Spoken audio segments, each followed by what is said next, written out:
In this bustling corner of Mexico City's Colonia Chapultepec, a shanty town for hundreds of migrants has sprung up in a matter of days.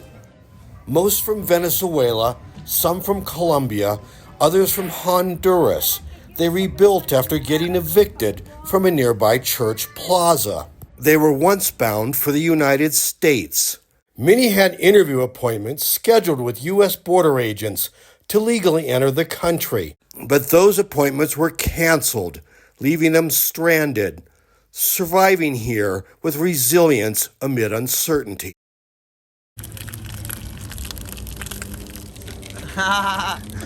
Mire.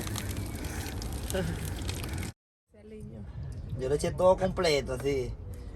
Rápido ya. Me parece con hambre. Ah, dime. Que reparte y reparte le queda la mejor parte.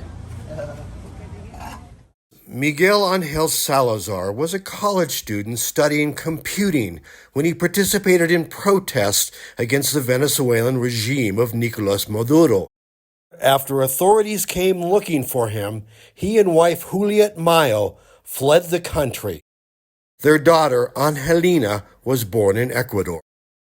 Para meterme preso, pues, porque estaba en contra del gobierno de Maduro. De ahí. Por eso no puedo ir a Venezuela. They are among an estimated 7.7 million Venezuelans who left amid political repression and economic suffering, particularly as conditions worsened over recent years. Nearly 3 million are now in Colombia, nearly 2 million in Peru, 500,000 in the U.S. After settling in Ecuador, where they found work packing bananas for export, Juliet and Miguel Angel fled that country out of fear of rising drug violence there. On an arduous journey to Mexico with Angelina in tow, they trekked by foot and hopped on trains. They survived being sequestered and robbed by gang members. Duramos casi 20 días para poder llegar aquí. Caminando, nos secuestraron. Tuvimos que agarrar tren, como 5 trenes, pasar frío.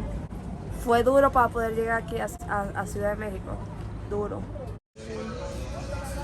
Like scores of other migrants here, Juliet and Miguel Angel used a cell phone app to apply for U.S. immigration interviews. Since 2003, 900,000 people who used the CBP One app were eventually granted permission to enter the United States.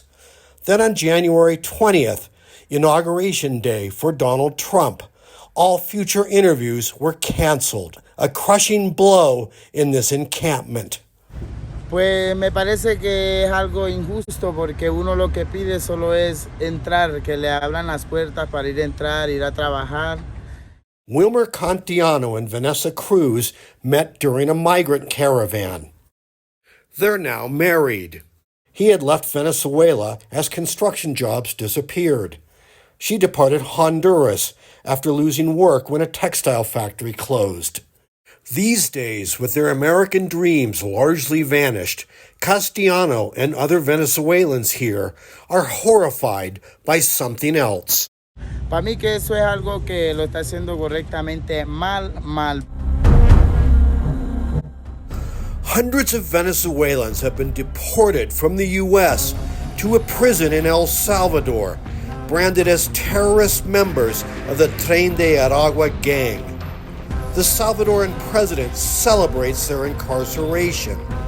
But CBS 60 Minutes and the New York Times reported that few of the Venezuelans sent there have had criminal records or gang ties. Many landed in a Salvadoran gulag without trial, simply on the basis of having tattoos. Me parece a mí que la gente que está encerrada ahí adentro, hay mucha gente que es inocente.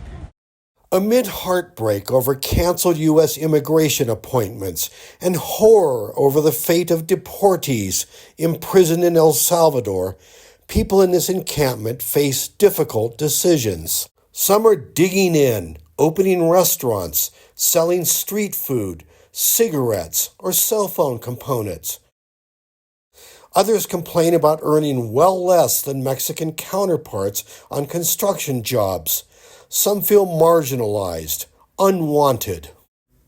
Vanessa Cruz, for one, says she's done with Mexico and is ready for an arduous hike south. Pues tendría que ser a pie porque en bus está muy caro.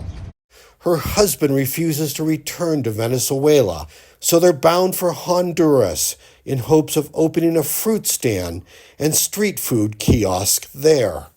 Y hay muchas personas que por vernos que somos migrantes nos han tratado mal. Mal, mal, mal. But Miguel Angel Salazar is now embracing the Mexican dream. Mori, la camisa. He and Vanessa are applying for permanent residency here. They're looking to integrate into Mexican society while seeking work from computing to food prep, whatever it takes. While Miguel Angel is upbeat, Juliet remains affected by the despair and hardship of their journey. Esperanza, ya la esperanza se perdió. No hay mucha esperanza ya. Her husband chimes in. But there's faith, he says. We have faith. From beyond the border, this is Peter Hecht in Mexico City.